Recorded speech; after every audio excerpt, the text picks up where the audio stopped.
Yes, friends. On a Tuesday, it's OGP, the One Giant Podcast, where, of course, we are your hosts. Over there, you're going to find Andy Makowitz.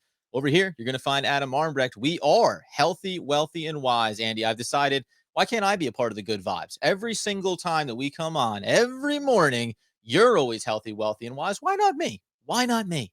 You should be, because my whole house is sick right now. So we're passing the health over to you. Like my 2.5-year-old son woke up. He goes, I don't feel good. And as a parent, everyone knows when you hear that in the morning, you're like, You go just suck it please, up. can we just make it to daycare? Can we just make it to daycare? Get him out the door, make it to daycare, and then everybody's happy. And then we all win. So listen, well, in that case, I guess I am. Look at me.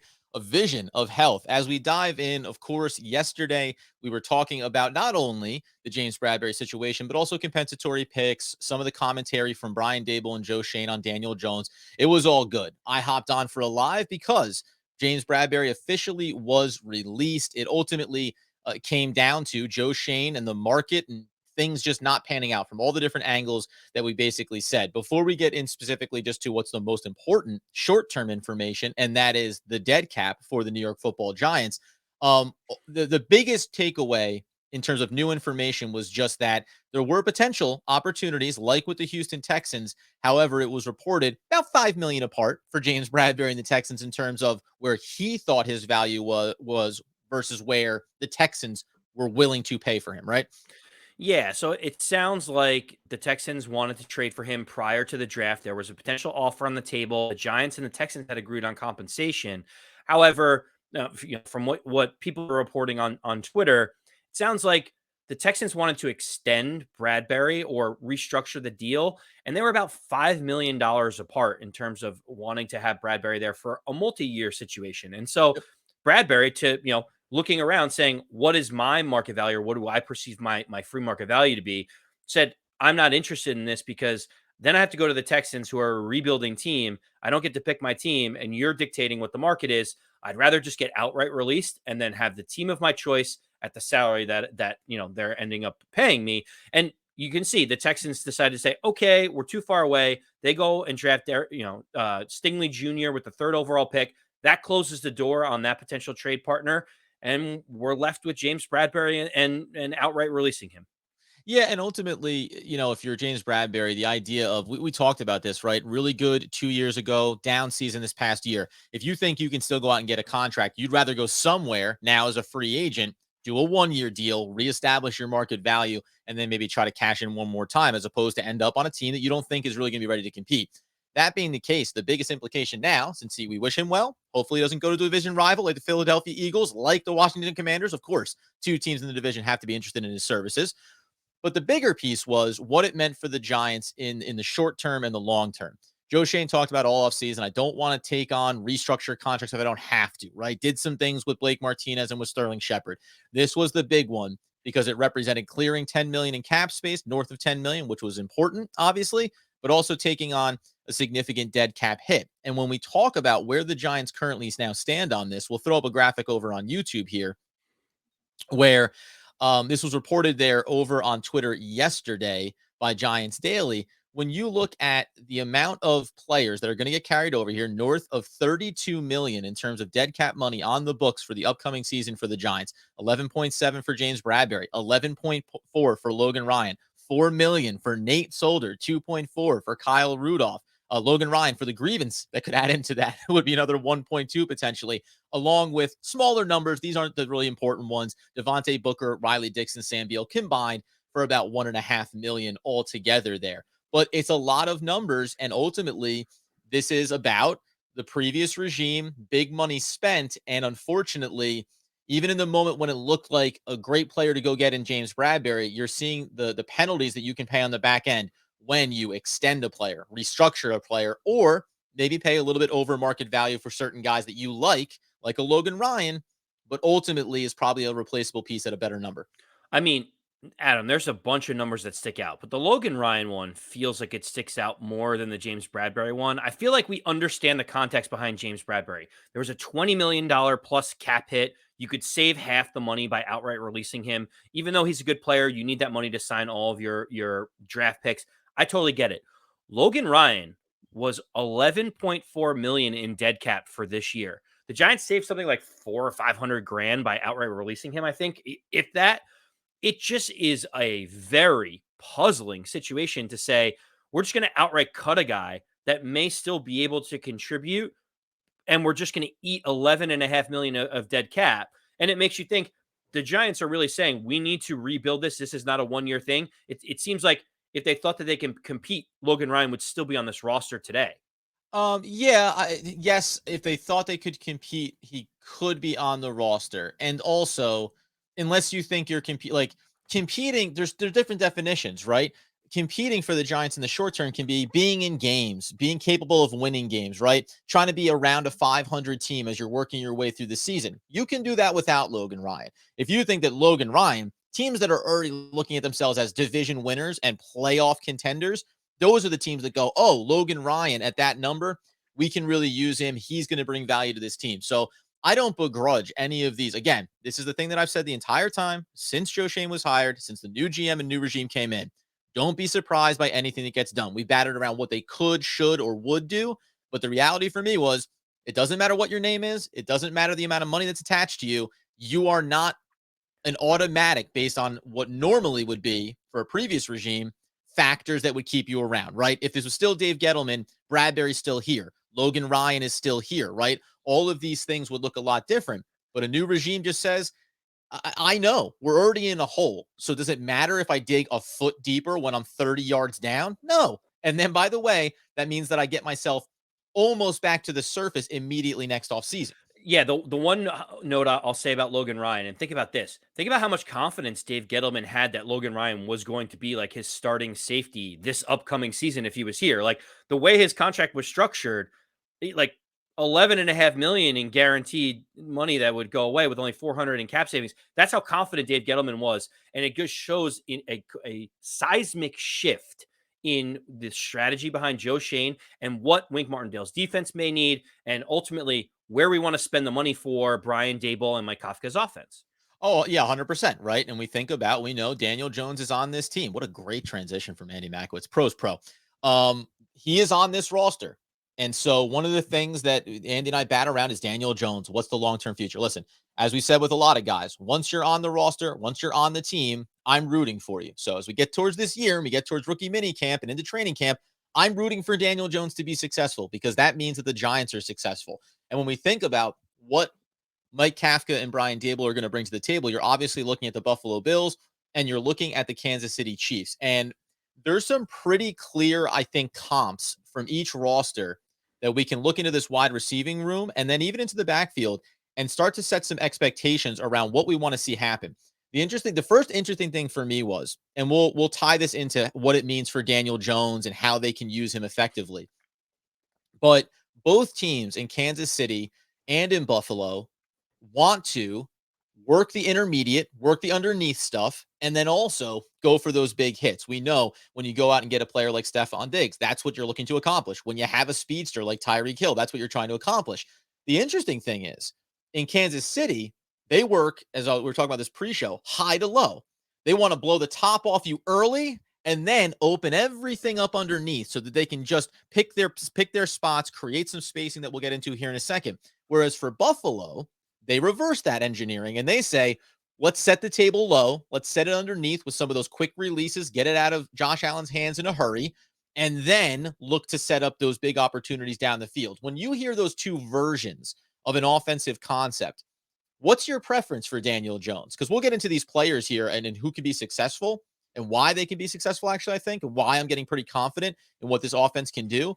But what would your preference be, right? Do you want to nibble around the edges and then look for the big bite? Or do you want that explosive play right out the gate? Try to hit the home run, knowing how much it can pull back that defense away from the line of scrimmage and set up things for both the passing and running game. So great question, because they do have different philosophies, even though they're both explosive offenses. For me, I would prefer Brian Daboll's system for Daniel Jones of short opening up the long.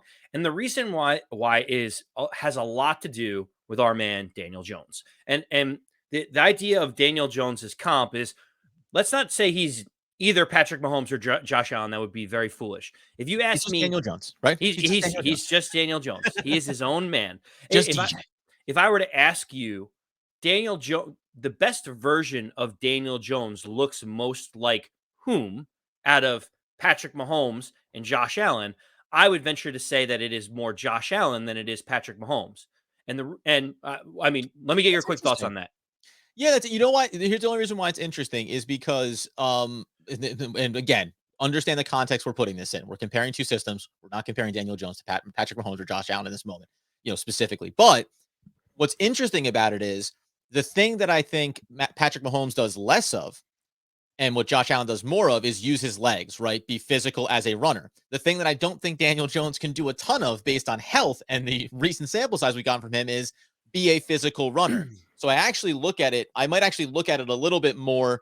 Can Daniel Jones be slightly more mobile in and around the pocket and rolling out and getting on the run and trying to get that ball downfield, doing something that we haven't seen yet, flick of the wrist kind of throws? But I think conceptually, his running will be more selective, like a Patrick Mahomes, as opposed to Josh Allen, who very much uses it as a part of his arsenal. Yeah, so that's a great explanation, Adam, because there is a very stark difference. Patrick Mahomes is very athletic. Let's not get anything twisted here. Josh Allen is extremely athletic as well. They use their athleticism, to your point, in two different ways. Patrick Mahomes and the way that the offense under Mike Kafka, Eric Bieniemy, Andy Reid, that whole entire system that they have there, is they like to take the top off, as you explained, and go deep. And what that does for Patrick Mahomes is it allows him that secondary run where all the players have stretched the field, nothing is open. The secondary safety cornerback has vacated a portion of the field, and he goes and takes the space that's available to him and scampers out of bounds. I don't believe that the Giants necessarily are taking the top off of anyone yet. I don't know if the offensive line has improved enough to allow that scheme to work yet, which is why I think more the Josh Allen type of scheme fits Daniel Jones a little bit better. I do think Daniel Jones actually has better top line speed than Josh Allen. Small little side note, but I do think that what they do in Buffalo are designed runs that are in the scheme, which with a lot of pre-snap motion, which we'll get into in a minute. Yep. And you pick and choose your places to get 5 yards, to get 7 yards, to let Daniel Jones's athleticism show through while taking some of those short and intermediate routes that we talked about before. And all of that pre-snap motion, which we'll go into, ends up opening up the top of the field where hopefully a guy like Kadarius Toney or Kenny Golladay can high point a ball later on. Yeah, it's interesting, man. Because, and again, like, neither one of these are going to be a bad strategy, and ultimately the Giants will probably do a blend of these things, right? Bring in some different concepts. But I go on the Kansas City side of it. Like, again, these design runs, in theory, they can work, but it's weird because you mentioned the offensive line, right? Are they there yet to give enough time for those deep routes to really develop early on as you're trying to work the passing game? That it's a fair point. The other side of it is, though, these design runs. Well, if you don't think that the offensive line is quite there yet, then what happens when it's not quite there yet to set up the block so Daniel Jones doesn't get absolutely blown up on the edge, trying to maybe do the designed rollout, scoot for 5 or 6, right? Slide down, get us in a better second and short, right? A third and short, whatever it may be. So do I think all these things can be possible? Yes. But I'm very curious because let's start to dip our toe into these waters when we talk about how these players can get utilized. Kadarius Toney, to me, is the Tyreek Hill. Like, he is going to be the Tyreek Hill of this offense. He can line up in every single spot on the field, including the backfield. He has the speed to burn players. He has the short area quickness and burst and agility and those jukes, right? The things when we talked about Robinson being drafted saying different, both good, different types of good, right? I look at Kadarius Toney as being the guy, and I pulled up some stats here. As the evolution of Andy Reid's offense developed, so too did the usage of Tyreek Hill. I look at Kadarius Toney as being, when we walk up to that line of scrimmage, and you can get into the pre-snap motion here a bit, but we're going to take him, pull him into the slot, and guess what? He's going. And we're going to try to, on a timing, quick 3-step drop over the top, right? When you see single high safety coverage, when you see an additional body in the box, well, what the Giants need to be capable of doing underneath Kafka is forcing the issue and going to Kadarius Toney and saying, one-on-one matchup, that's your ball every single time. We need to be able to have that kind of confidence in our wide receivers. And going back to last year, regardless of scheme, you knew that Darius Slayton was incapable of consistently winning one-on-one matchups, that Kenny Golladay had hard time getting separation, obviously not a burner, right? And then all of a sudden it congests everything else. We'll get into some of the other stuff in the intermediate area, but that's the phase one of how I see this offense is every single time they get in there, I want somebody burning. I want somebody burning, looking for that shot. And then it's up to Daniel Jones to process those reads and make the right quick decision, understanding how valuable that part of it's going to be too. Yeah, so that's interesting because I haven't necessarily thought I wanted Kadarius Tony to go vertical because I feel like that gives us less opportunities to get the ball in his hands earlier, where I think he's way more athletic and he can make things happen. So I'm, And it's not you the know, Adam. only way. It's not Oh, the only way, but it has to be one of them. But and real quick, because I'll add into it here. But you know what? Go ahead. Go ahead with your thought, because there's a big picture idea around passing attempts from Daniel Jones and how these things break down. yeah. So I mean, I agree. Kadarius Tony might be the be all do all type of guy for this offense, the way Tyreek Hill was for the Chiefs. I can understand the comparison. Again, we're not saying that Kadarius Tony is Tyreek Hill. We're not saying Daniel Jones is Josh Allen. But what I think is going to be important is just some of the pre-snap motion that I think is going to change. That you're going to see a drastic change from how he did before. The Giants were bottom 5 in the league in pre-snap motion before. And to me, Adam, this is almost nonsensical, where it's like it gives you free information before the play even starts to help everyone on your team. Mhm. And it doesn't really cost you anything to do. And the fact that the Giants didn't implore more pre snap motion is crazy to me. We know we're going to get more of that because both the Kansas City Chiefs and the Buffalo Bills were top half of the league in pre-snap motion. And you may And say, this is why you need the personnel, right? That we talk about, just like Darius Slayton, you can't move him anywhere because he's not effective from anywhere else, right? That was a big problem. Although you can still look at limited use of Kadarius Toney. Kenny Golladay has been known to line up in a lot of different spots. So still the limitations of the previous coaching staff for sure. yes. And I think to that point, we'll talk about Wan'Dale Robinson. He fits that pre-snap motion very well because he can be very versatile in the ways you could get him the ball, the routes that he can run, especially like gadget plays and turning the edge, jet sweeps, whatever it may be. But Adam, the pre-snap motion helps these wide receivers just as much, if not, it helps Daniel Jones even more. And I'll explain why. The first thing is this allows Daniel Jones to understand coverages pre-snap.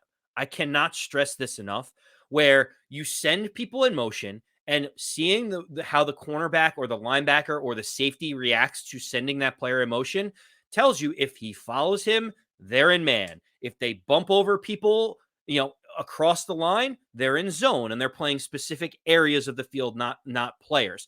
That allows Daniel Jones to understand, okay, if we do run a go route, are they just going to hand this off to somebody else, a single high safety, and all of a sudden that side of the field is still covered short and long? Or if I run a go route, it's going to clear out that entire side of the field, which means I can either run for plays or I can take an underneath route that's curling later. And I think being able to do all that pre-snap stuff only helps Daniel Jones get more information before the snap. Oh, 100%. Now this is a part of the offseason process for Daniel Jones is you need to know how to do it, right? Like this Yes. is one of the things we talk about. The time that he was allowed to be able to process the defense post snap is one thing. The pre-snap reading of the defense is more important. It's the most important piece. We talk about, remember, go back to the days of Peyton Manning, right? Literally manipulating the defense into a defensive scheme that benefited what he wanted to accomplish on a given play. Same thing, the best quarterbacks in the league, whether you do it the way Peyton did with all the pre-snap stuff or just Tom Brady stepping up to the line, signaling where things are happening and knowing exactly where you want to go. There's a lot of different ways to get through that process, but you need to be able to step up to the line, read and understand what the defense is setting up to do, and then understand what is my job here to put us into the best spot. Who am I pulling in? Is it Kadarius Toney? Is it Wan'Dale Robinson? We'll talk about in a second as well. So that falls on Daniel Jones' shoulders now to learn this system and know how to best utilize it. And go ahead before, because then I want to talk a little bit more about it. You just mentioned Tom Brady, and that's a perfect example. There's more than one way to do these types of things.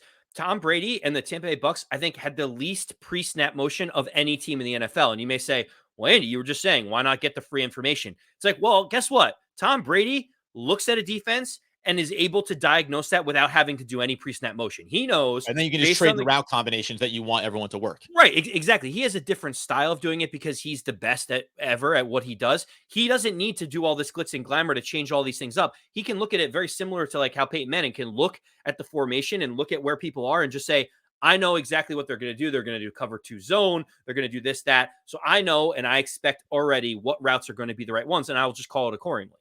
So now from that standpoint too, because here's a couple other factors I think as well. It'll be interesting to think about. We talked about like different personnel combinations we could see here, whether you're running a 3 wide receiver set, maybe you're going to go with 4. The 4 wide receiver sets will be really interesting to me, and why mini training camp here for the rookies is going to be interesting, why training camp in the off season is interesting. Who is that guy, right? Is Darius Slayton still here? Now he's only a clean vertical route, but that can serve a very specific function in this offense. Does someone else, these Robert Fosters of the world, do they have a role? Does Andre Miller, as a lot of Giants fans want to see him have success, whoever it may be, the ability to move multiple pieces around or line up in different spots also becomes important because, again, go back to, I'll focus on the Kafka side of it. It's not only about, well, maybe we want to go deep to set up the thing short, but then inside of that short game, this is this basic NFL concepts. You want to have someone running the low, the intermediate, and the deep routes and creating these pocket levels. One of the things that Kansas City has done so effectively over the years has been attacking the linebackers. And this is where I think we can flex from Kadarius Toney and then into Wan'Dale Robinson, where you start to say, depending on where Kadarius Toney is lined up, I'll use the example that I was speaking to, right? Whatever percentage we think it's going to happen, more and more Tyreek Hill was moved into the slot, and then he was very effective against the man looks. When he gets bumped and pressed at the line, that can create a little bit of difficulty. But if Kadarius Toney runs any type of intermediate to deep route, right, the 15 and beyond kind of routes, and he's taking them up the field, though, now you get the 5 to 7 yard range. This is where Wan'Dale Robinson comes into play. This is where he needs to get into that space and be effective. And then you can look to aging superstar Kenny Golladay, right? His job is going to be, buddy, you got to feast. You have to feast on the 7 to 15 yard range. That has to be your money space there, because if it's not going to be Kadarius Toney pulling the back end of the defense away from the line of scrimmage, and then Wan'Dale Robinson begging linebackers to step up closer to the line, all that little space in between. We know what they have at tight end. This is where I think Kenny Golladay, big body, big frame, not a burner, be a good route runner, be crisp, be reliable for Daniel Jones, and you can start to be the chain mover inside of this offense when you talk about some of these more dynamic pieces that are going to be around you. Yeah, I was going to ask you. I mean, you were alluding to it, and maybe you were kind of saying it, but do you think that Kenny Galladay maybe in some motion comes into the slot a little bit and plays a little bit more like Travis Kelce, where he's looking for seam routes on the inside? He's going to try to pick up 7 to 10 yards because Travis Kelce was the security blanket for Patrick Mahomes. You realize by them trading Tyreek Hill, they're basically saying, we definitely know we need Travis Kelce on the inside because he makes everything that Patrick Mahomes wants to do vertically happen. And so, like, it seems like them slightly ignoring the tight end position in free agency and back into the draft with undrafted free agents. We talked about Austin Allen a little bit as a big body type of guy. I could even see Kenny Galladay maybe coming into the slot and getting more of those 7 to 10 yard possessions, to your point, and having 8 catches for 55, 60 yards as opposed to the 3 catches for 90 where he's trying to catch some high pointed ball. I think that, yeah, 100%. And if you go back in this offseason, I talked about after they hired Daboll and we start to look at this offense, I threw this out there, right? On one of the episodes, I said, like, the possibility that Kenny Golladay could be looked at a pseudo tight end wide receiver in terms of functionality inside this offense. Because if you're talking about the pre-snap motion, if you're talking about coming to the line of scrimmage where Kadarius Toney, who can line up on the outside, right? If you all of a sudden pull Kenny Golladay in the middle of the field, he can run a hook route, settle down in the middle. He can take a post route, right? Like, he has endless combinations that he can work from there. And then if you want to go the layer deeper, it's the funny thing is on the Buffalo side of it, Daboll side of it, well, they only had really one true tight end that mattered in their offensive system, and he wasn't really the most important piece. Now, Kansas City, tight end mattered a lot, also because it was Travis Kelce, right? Like, there's a reason why that tight end mattered more for them.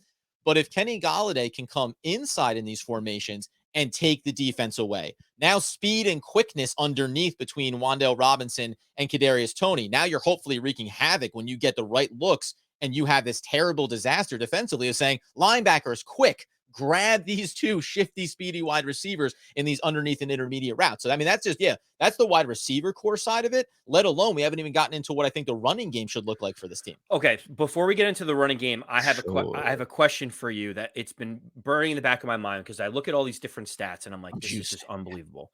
So the Giants were top 10 in percentage of pass plays this past year. So they threw the ball more than a third of the league, Yeah. and they had far and away the worst success rate at 39% and the worst yards per attempt of any team in the league at 5.9.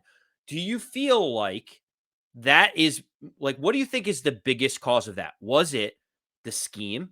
Was it the offensive line was terrible? Was it Daniel Jones isn't getting the ball out fast enough? Was it we had no run game to speak of, so we didn't open anything up?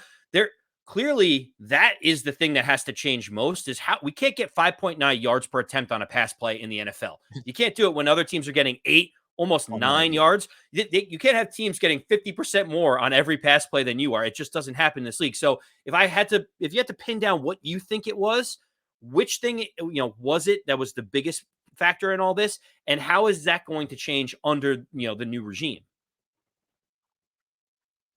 Predictability, right? What did we talk about all last year with Jason Garrett, right? It was even the gadget, quote unquote gadget plays. You were like, oh, it's a gadget play on a bubble screen to the left side, right? Like, and we talked about this for years now with the Giants, just in general. They don't look like they have innovated with the modern NFL. That's the difference here. And I like, and Daboll brings his own element to it, which I really enjoy. But again, I think when we think about Kansas City, that's the team that you just think about, man, when they have these weapons in place, all of a sudden they are dynamic in so many different versions of it. So, yeah, the short routes are great and the quick release from Daniel Jones is great, but not if the defense is kind of playing a bubble zone look and just saying, like, yeah, whip it out there for 5 yards. We have 4 bodies to go get Sterling Shepard, right? Listen, we love Sterling Shepard. He clearly has injury concerns over the course of his career. But you know what helps compound injury concerns is when you're getting your butt kicked so consistently, right? In the very brief time we saw him last year, it was, hey, man, this guy's ready. He looks dynamic. He looks quick. He's getting open. But when multiple bodies are beating him down after down after down, the wear and tear of that. And by the way, we talked about this with Justin Pennick too, right? It was so you're beating up your players a little bit. And then if every drive you need, listen, long drives are great, right? Sustained drives are awesome. But if you have to show off 15 to 20 of your best plays over the first 2 drives of a game, where are you by the time the second half comes around, right? I don't anticipate that being the case at all when it comes to Kafka and Daboll. They're going to have, again, with this personnel, buddy, we got 15 versions of best plays for Kadarius Toney and for Wan'Dale Robinson and for Kenny Golladay, let alone Saquon Barkley, right? Like they're going to have the ability, we assume, to say, we have 4 different versions to poison you on this particular setup. And the Giants didn't have that last year. They were desperate to try to keep Daniel Jones upright, get the ball out of his hands, and hope for success after the catch, something that they can scheme a lot better this year, obviously. So Adam, you wanted to talk about the run game, and I think that is important. That could be the kind of the last topic that we'll touch here very quickly. What I find fascinating is the Giants were a terrible team last year that threw the ball quite a bit, whereas both Kansas City and Buffalo were really great teams that struggled to run the ball. Their run percentage was bottom half in the league. Kansas City was bottom 5 in run percentage. They're basically like, we don't have a run game. Let's just give it to Mahomes and he'll figure out everything that's going to happen. I'm curious to think, is that a philosophical thing between Daboll and Reed and Kafka in terms of not utilizing the running game, and then it just kind of is there and goes by the wayside? Or do you think that they had personnel challenges that maybe the Giants don't necessarily have with Saquon Barkley? It's the interesting thing, right? Because even over in Kansas City as well, put them all together. Look at their running back rooms, right? Clyde Edwards-Helaire goes down, and then it's Williams who steps up. And go look at his stats, right? Almost 50 receptions out of the backfield. So the running back room is as much a receiver group as it is a running back group. Likewise in Buffalo, they took mid-round players, right? They didn't spend high draft capital, so there's functionality, but you're not necessarily looking to unlock things in the same way that you could if you have arguably Saquon Barkley, the best running back out of those 3 teams. When we talk about talent level, he's the best running back amongst Buffalo, Kansas City, and New York. Do I think that it opens up the opportunity to make him as much of a focal point and more so than you saw in these other 2 systems? Yes, because he's more dynamic, right? but I don't know if it's specific to the run game. Like I mentioned, those almost 50 receptions for Williams. Like I expect the first thing that I expect to see most of from Saquon Barkley this year is the pass catching. I expect back to rookie campaign, 90 plus receptions, right? Like, I think that that's where his feast is going to start. And then the home run hitting in the run game is what you're looking for him. It's also why you have Matt Breida, another pass catching back out of the backfield, right? So the combination of those players and those skill sets, let alone Corbin, who I think can be in the backfield doing some of that stuff. That's the real opportunity here for the Giants to have dynamic success. And it's all predicated on what happens up front. And again, it's predicated on Daniel Jones. When he walks up to that line and it's all set up for a big passing play opportunity, but he reads the defense and he goes, you know what?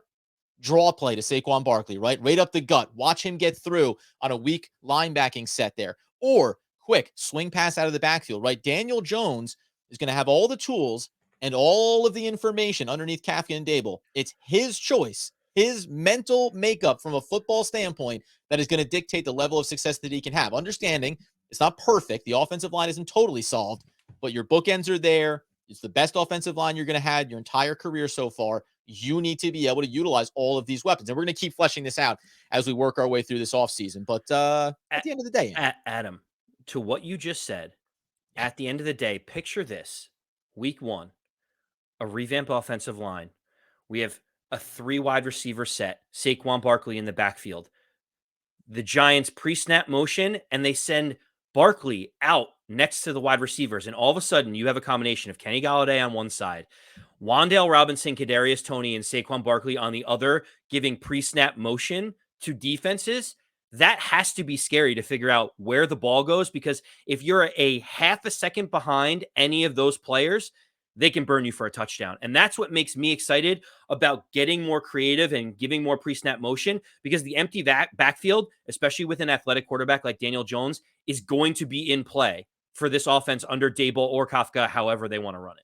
Yeah, listen, I'll harken back to it. We all know the memory. Odell Beckham Jr. down the sideline to Saquon Barkley for the big touchdown pass, right? Like you mentioned Barkley coming out of the backfield. What if it's a end around, little flip pass to Kadarius Toney, who then hooks up with Saquon Barkley right across the flat, down the sideline, etc. Again, dynamic playmakers. Like this is why you should be optimistic around this offense and what it's capable of doing. And again, confirmation. We said this last episode. We're going to say this all off season. We want to be confident and believe in Daniel Jones. He needs to show it over the course of this offseason that he can accomplish what's needed of him inside this system, because that's the engine. It's all going to be Daniel Jones under center, out of the shotgun, reading these defenses and using, we just laid it out, man. We didn't even really get into as much Wan'Dale Robinson as possible. We'll come back in next week and talk about volume from Daniel Jones and what it can look like in terms of dispersing his pass attempts across this offensive system. We're going to come back in. We're going to talk about the defensive side underneath Wink Martindale. A lot more questions, I think, on that side of the ball right now, at least coming into the season. But it'll be really fun to break that down as well. You get us over on YouTube. You follow the podcast wherever you get those needs fulfilled. You remember that we'll be in Thursday night doing the live schedule release coverage with Pessimistic Mike. That's going to be a good one. And minicamp, of course, kicking off on Friday. Until then, though, friends, as Andy Makowitz would want, need, and nay, demand the people know. As always, let's go Big Blue.